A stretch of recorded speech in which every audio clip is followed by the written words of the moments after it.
Hello, we welcome you to today's Bible study of the Banking Blessings Ministry. Today I welcome my wife back. She has been on travel and I'm happy that she's able to join us in the Bible studies today. Our topic today looks at the experience of David when he had to put down a rebellion led by his son Absalom, and during the war that put down the rebellion, his son was killed. So we look at how David managed his feelings in these circumstances. The ambivalence is what describes a situation where an event in someone's life brings both a positive and a negative outcome.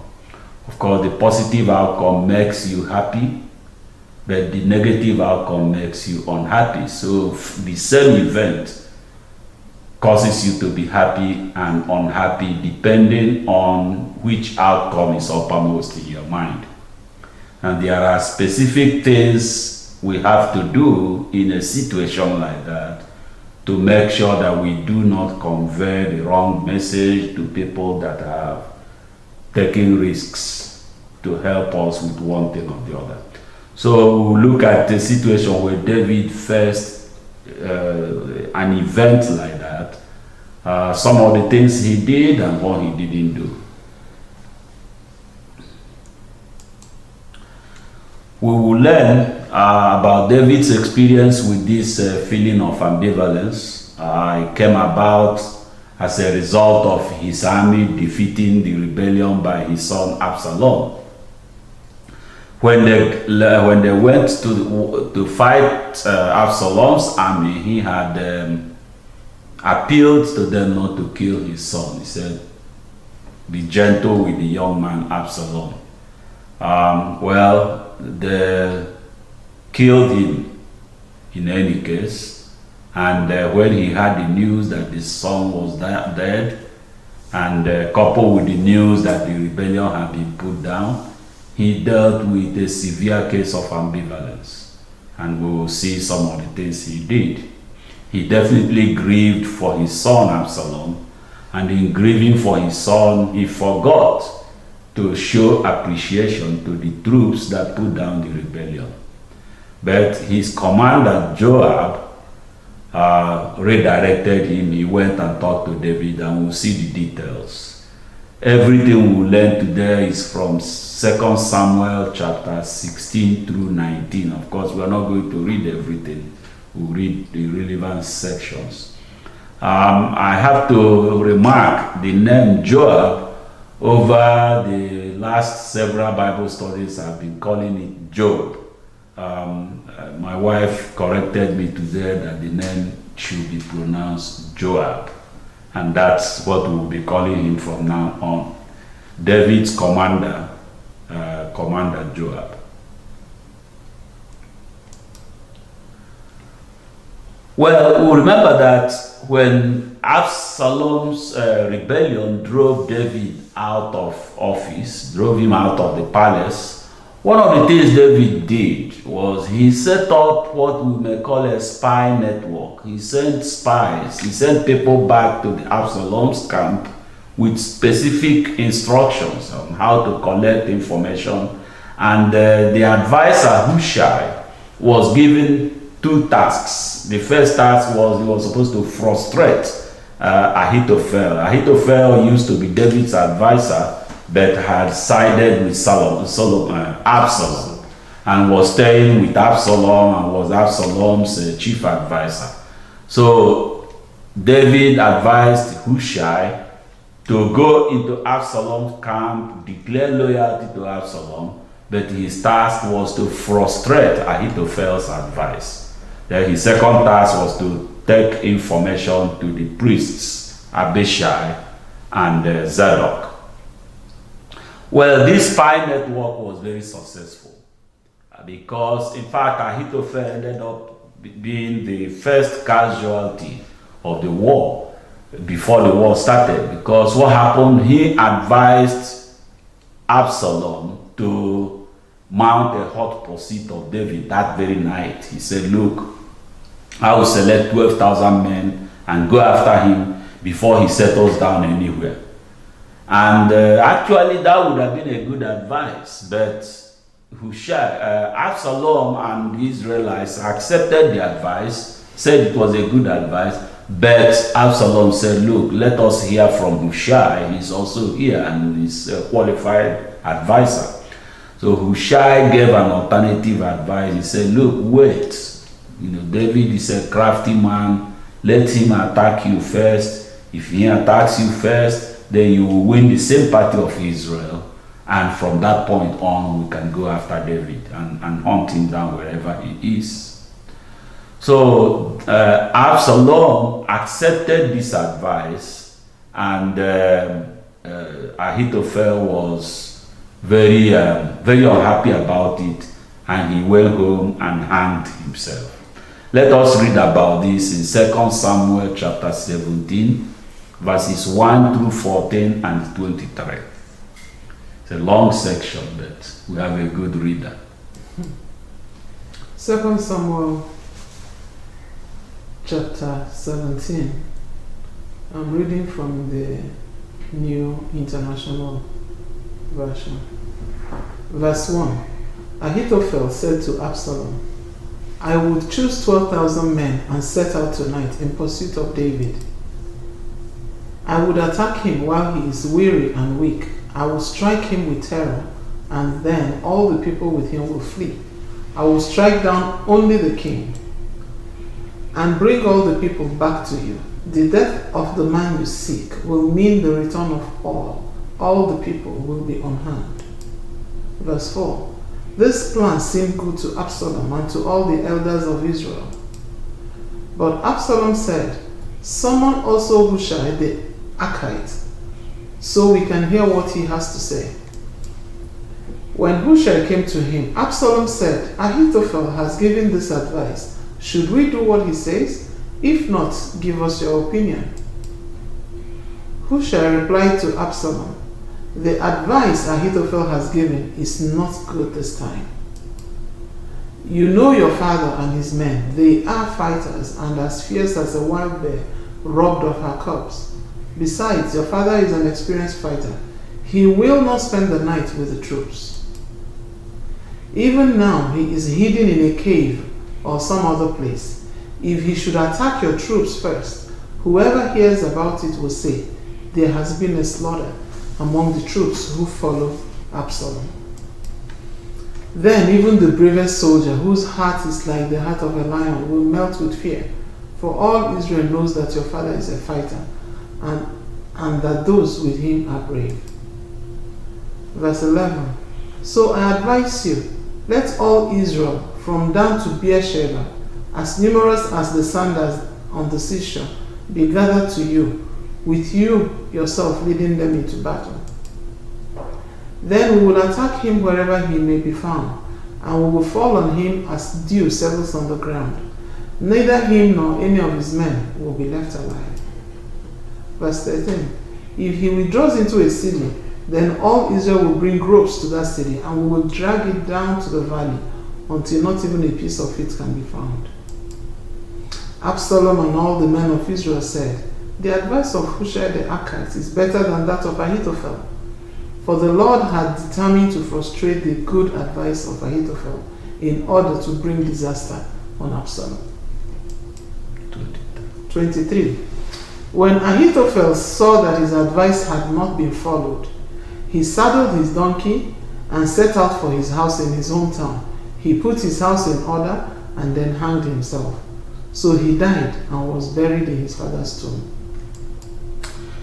So Hushai carried his task successfully. He frustrated Ahithophel. Who was so frustrated that he went and hanged himself. Then Hushai performed his second task. He took information to the priests Zadok and Abiathar to advise David to cross the Jordan that night, because Ahithophel had advised them to pursue David I think Hushai felt that even though his advice prevailed, he didn't know whether the people would change their mind at some point. So he sent word to David and his men and said, look, don't stay in the desert, cross the Jordan tonight. So, and this message was delivered to David through a secret network that he established also, which had Jonathan and Ahimaaz, the sons of Zadok and Abiathar. There was a servant girl that was supposed to inform them, but before the girl could tell them, somebody noticed them and maybe suspected what was going on and went and reported to Absalom. So Jonathan and Ahimaaz ran off, and somewhere along the road they went to the house of Bahurim. And Bahurim, what is interesting is that he was also part of the network because he knew exactly what was going on.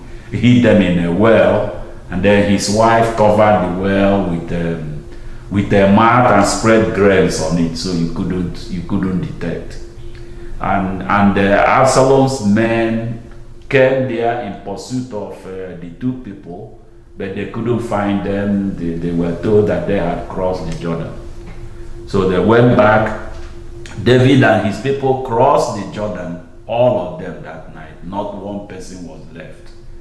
But by daybreak, everybody had crossed. Let us read about this, 2 Samuel chapter 17, verses 15 to 22. 2 Samuel 17, verse 15. Hushai told Zadok and Abiathar, the priests, Ahithophel has advised Absalom and the elders of Israel to do such and such, but I have advised them to do so and so. Now send a message immediately and tell David, do not spend the night at the forts in the desert. Cross over without fail, or the king and all the people with him will be swallowed up. Jonathan and Ahimaaz were staying at En-Rogel. A servant girl was to go and inform them, and they were to go and tell King David, for they could not risk being seen entering the city. But a young man saw them and told Absalom. So the two of them left quickly and went to the house of a man in Bahurim. He had a well in his courtyard, and they climbed down into it. His wife took a covering and spread it out over the opening of the well and scattered grain over it. No one knew anything about it. When Absalom's men came to the woman at the house, they asked, where are Ahimaaz and Jonathan? The woman answered them, they crossed over the brook. The men searched but found no one, so they returned to Jerusalem.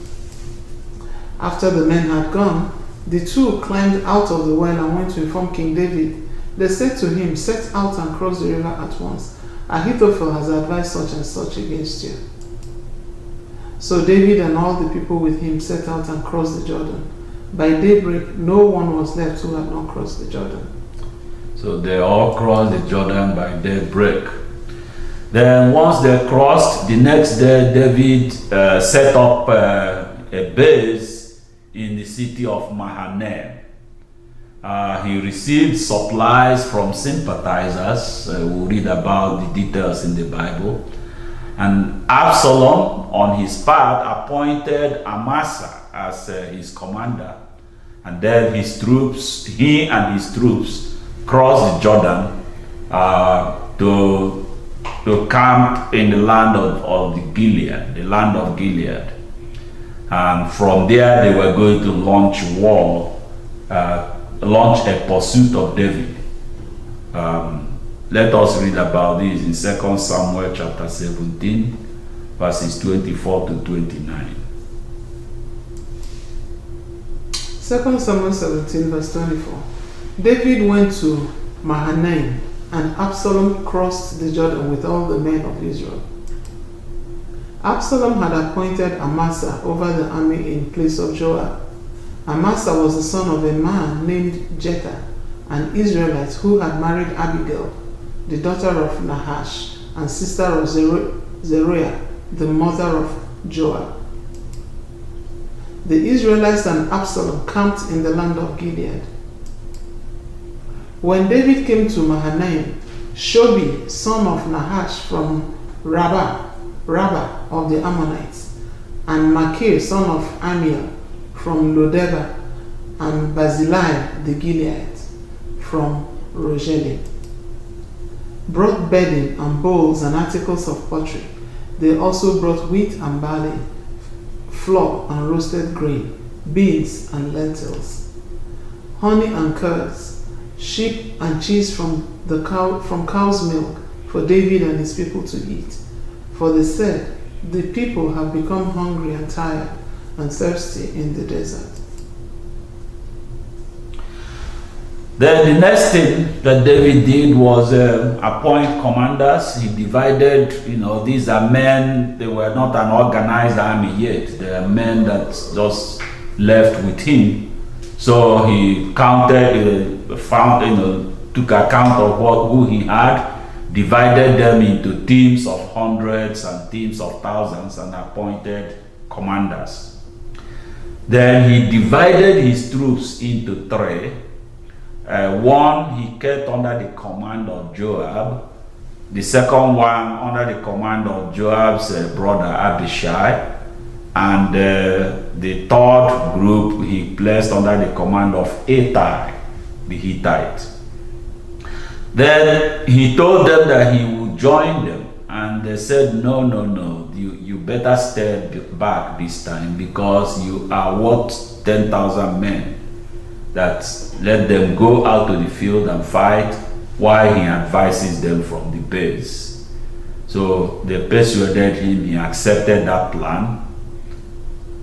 But before they left, he gave them one command. He said, please be gentle with the young man Absalom.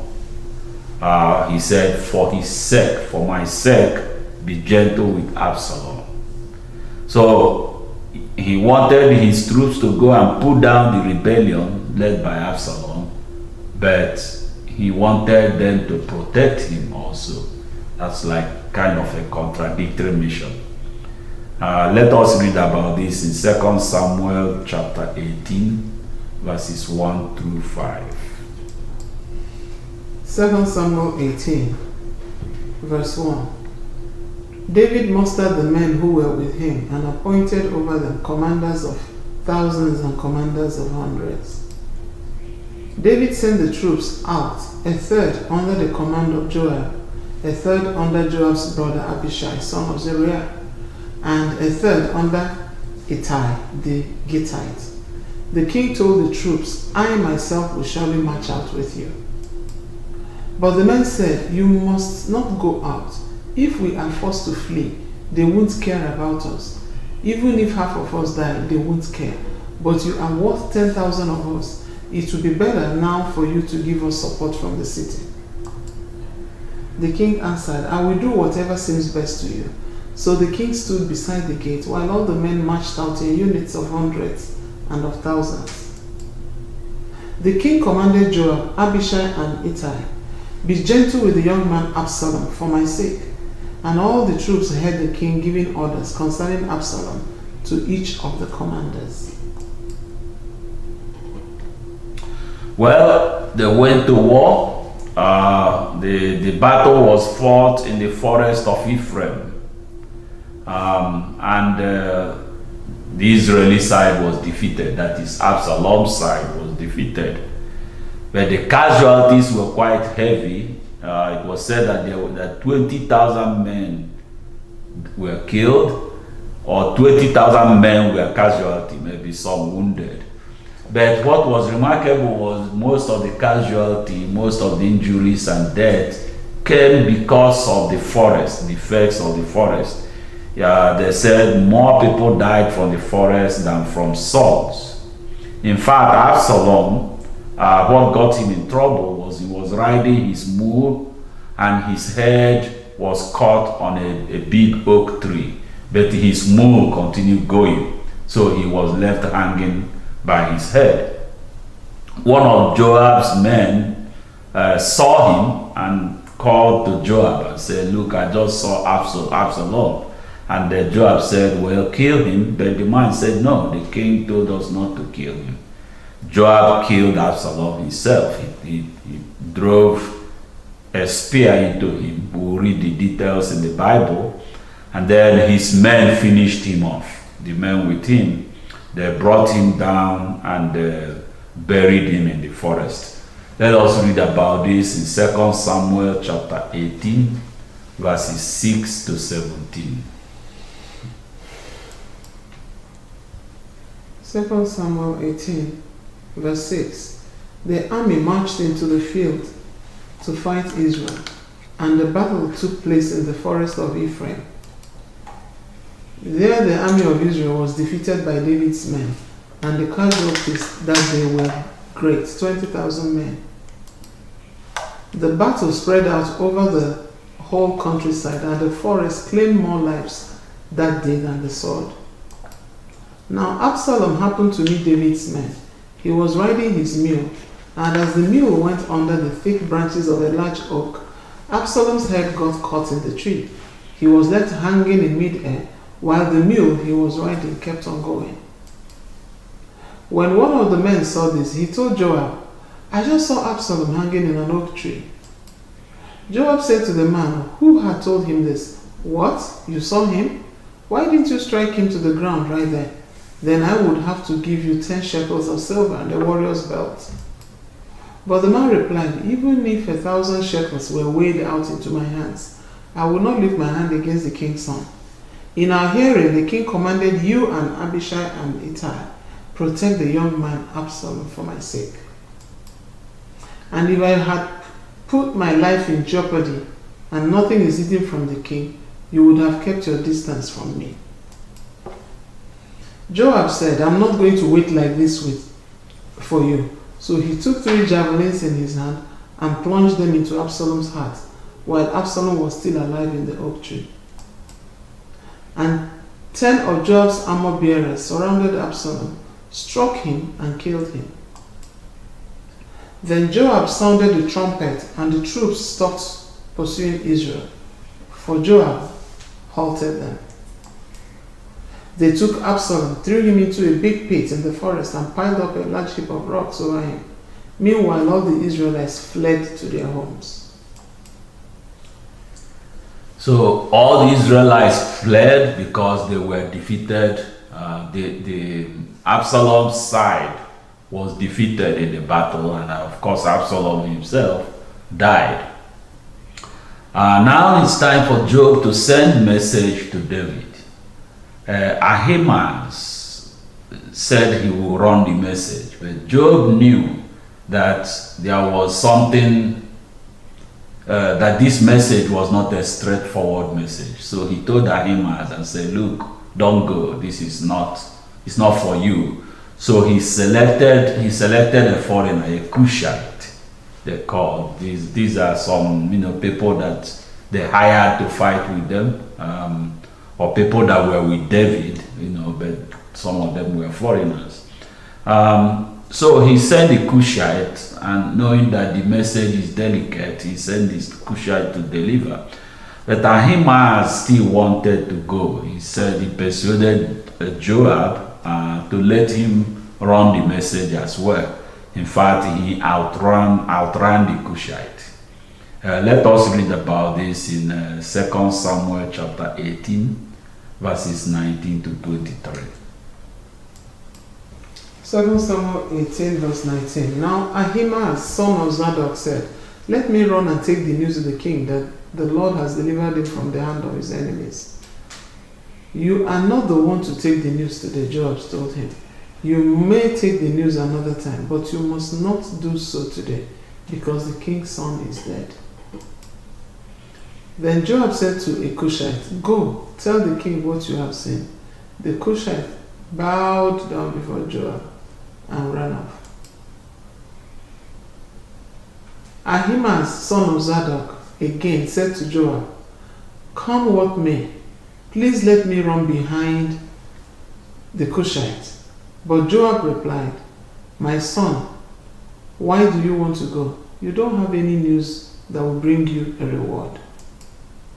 He said, "Come what may, I want to run." So Joab said, "Run." Then Ahimaaz ran by way of the plain and outrun the Cushite. Well, so now we go to David's side because David was anxiously waiting for a message from the battlefront. He wanted to know what happened. And he saw, one of his attendants saw the Cushite. No, they saw Ahimaaz first running.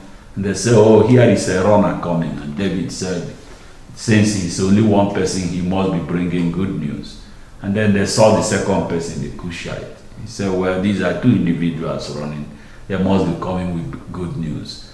But David was really concerned, not just about the news to see whether his troops had beaten the other troops, but he was also concerned about the fate of Absalom.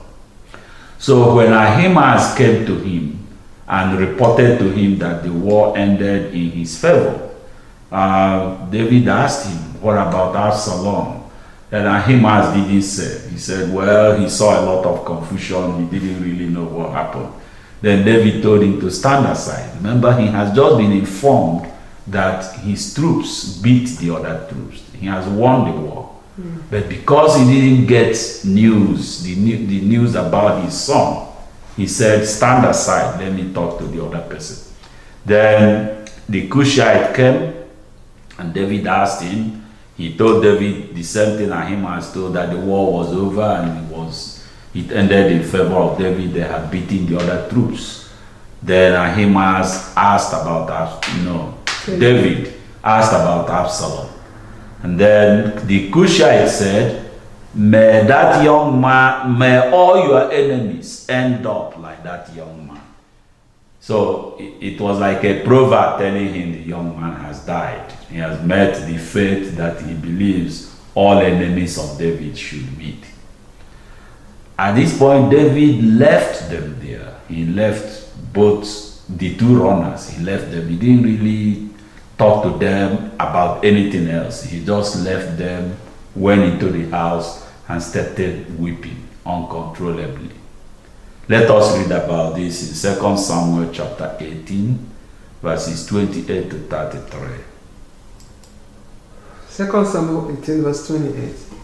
Then Ahimaaz called out to the king, all is well. He bowed down before the king with his face to the ground and said, praise be to the Lord your God. He has delivered up the men who lifted their hands against my lord the king.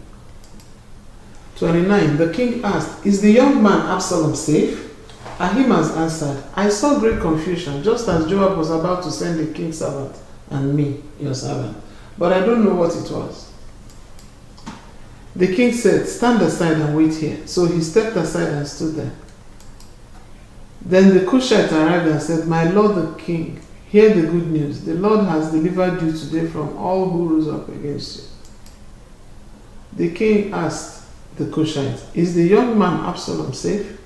The Cushite replied, may the enemies of my lord the king and all who rise up to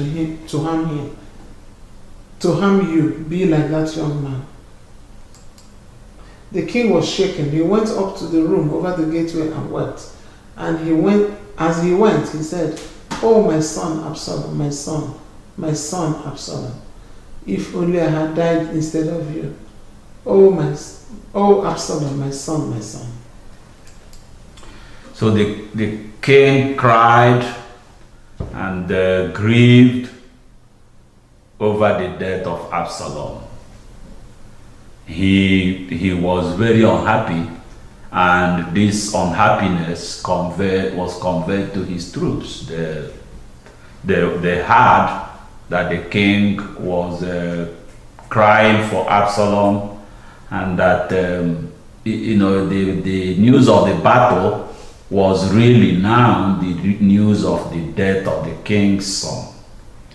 And they felt bad about it and came back quietly as if they lost the battle, as if they ran away from battle. Essentially, they returned in shame, or as if in shame. And it was all because of the grief, the open, uncontrolled grief that the king felt for his son. His son just died. let us read about this, then we will come back and look at it a little more in 2 Samuel chapter 19, verses 1 to 3. 2 Samuel 19, verse 1. Joab was told, the king is weeping and mourning for Absalom and for the whole army. The victory that day was turned into mourning, because on that day the troops heard it said, the king is grieving for his son. The men stole into the city that day as men stealing who are ashamed when they flee from battle.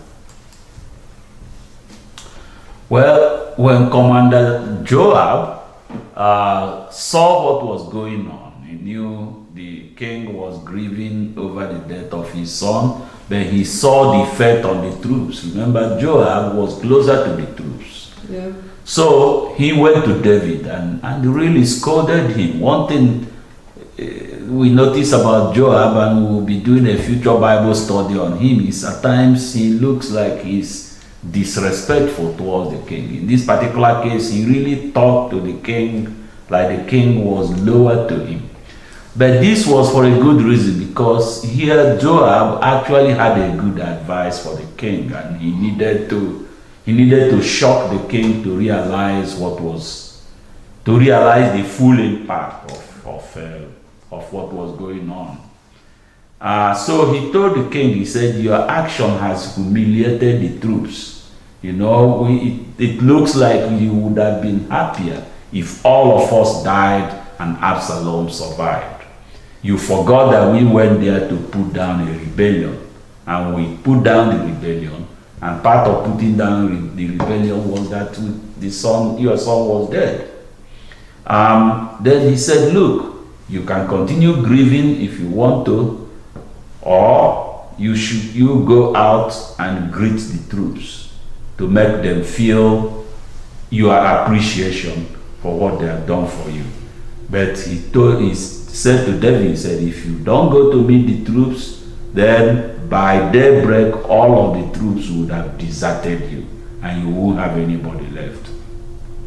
Let us read about this. And of course, after that, David went and met with the troops. Let's read about it in 2 Samuel chapter 19, verses 5 through 8. 2 Samuel 19, verse 5. Then Joab went into the house to the king and said, today you have humiliated all your men who have just saved your life and the lives of your sons and daughters and the lives of your wives and concubines. You love those who hate you and hate those who love you. You have made it clear today that the commanders and their men mean nothing to you. I see that you would be pleased if Absalom were alive today and all of us were dead. Now go out and encourage your men. I swear by the Lord that if you don't go out, not a man will be left with you by nightfall. This will be worse for you than all the calamities that have come upon you from your youth till now. So the king got up and took his seat in the gateway. When the men were told the king is sitting in the gateway, they all came before him. Meanwhile, the Israelites had fled to their homes. Yeah. So in the Israelites, that is Absalom's side, they were defeated, so they fled to their homes. And then the men that defeated them were initially unhappy, and they didn't quite know what to do, but when David came out to greet them, they felt better and they went and met David. Well, as I said, this is a classic case of ambivalence. David received an event. The event is, the army defeated the Israeli army. That was very clear. But this event had a bitter and a sweet outcome. The sweet outcome was that the rebellion was beaten. The rebellion, after all, his son, supported by all the Israeli men, drove him out of his palace. So, and they have just been defeated, which means he has a chance now to return to his palace. But there is a bitter part. His son was killed. And this is even more bitter if we remember from a previous Bible study when David had that interaction with Uriah, and had Uriah killed because of an illicit affair with his wife, and had a child from that affair. The Nathan the prophet brought God's message to David and told him, look, you are going to be punished. He told David about 3 punishments. One was the death of the child that was born from that affair. The second one was that calamity will come to his house. And the third one was that somebody will lie with his wives in broad daylight. 2 of these had come true. The child died, and Absalom lied with his concubines in broad daylight. Now, he must have felt in his mind that this was the calamity that was promised him, and this probably made him feel very guilty about what he did, knowing that, look, that it was his sin that brought this to his son and eventually led to the death of his son. So while he was grieving for his son, he was probably also grieving that he was responsible for the whole thing, that it was his sin that led to the whole thing. But in the process of grieving, he forgot about the troops that actually went forth on his behalf and put down the rebellion. So he was dealing with an event that caused a positive and negative outcome. He forgot the positive and mourned the negative. We draw an important lesson from this, and that is, how do we deal with ambivalence? The type of ambivalence that most of us will face in our life, we thank God, will not be anything near the one that David faced. But it's important to know this principle so that when we encounter this situation, we'll be clear in our mind what we're supposed to do. That is, there is an event in your life that brings a positive outcome and a negative outcome. The positive outcome makes you happy, the negative makes you unhappy. You are saddened by the negative and you are happy with the positive. But someone caused the event to happen. And that someone did it for the purpose of bringing the positive outcome. In the case of the David's men, they fought, and their purpose in fighting was to defeat the rebellion. And they accomplished that. But in the process of doing that, they accomplished something that is very negative to David, the death of Absalom. So in the same way, be conscious of what has led to the event that has occurred in your life that has both a positive and a negative outcome.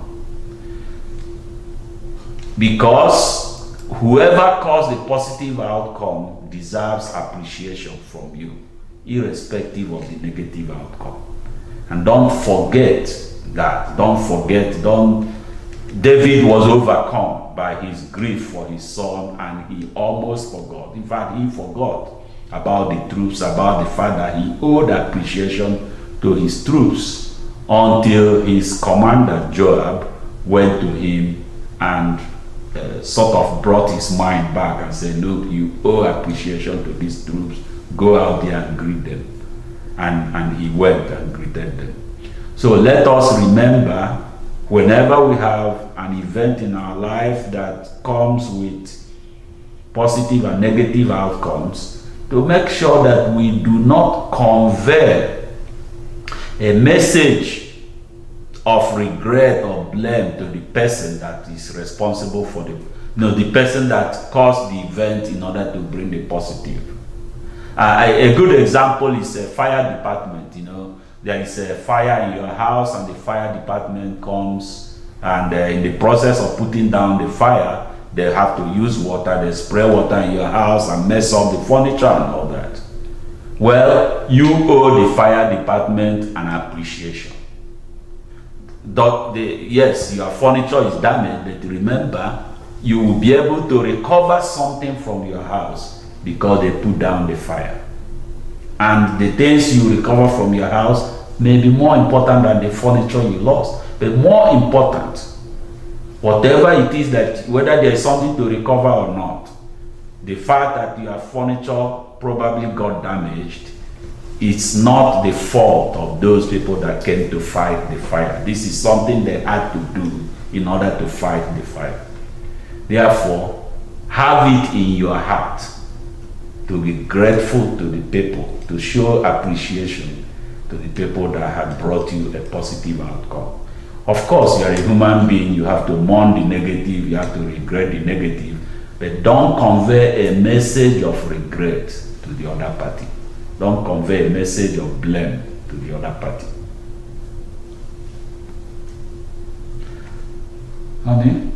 Yeah, well, I believe it's a great lesson, to learn from here. It's quite, as human beings, it's quite difficult for us oftentimes, to cope with things that are negative in our lives, even if they are for eventual positive outcome. But what comes to my mind here is the word of the Lord that says we should give thanks to God in every situation. Whether it is good or bad, it's almost like a commandment that in all things give thanks, because God is the creator and the owner of us all, and He is the one that is the Alpha and Omega. He knows our future, He knows where we're coming from.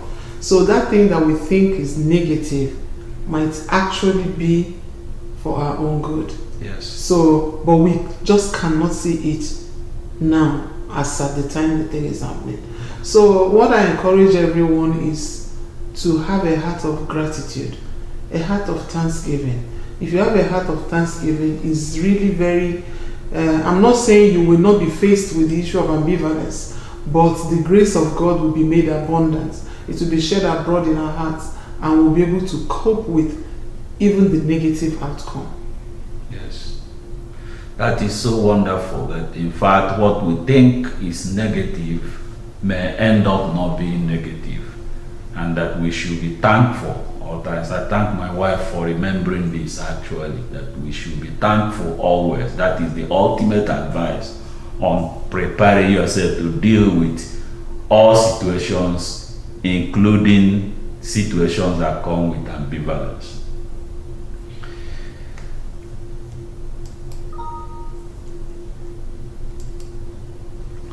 Well, we thank all those that will participate in this Bible study sometime in the future by watching the video or listening to the audio. We pray that you will learn something similar to what we have learned, and maybe more than what we have learned.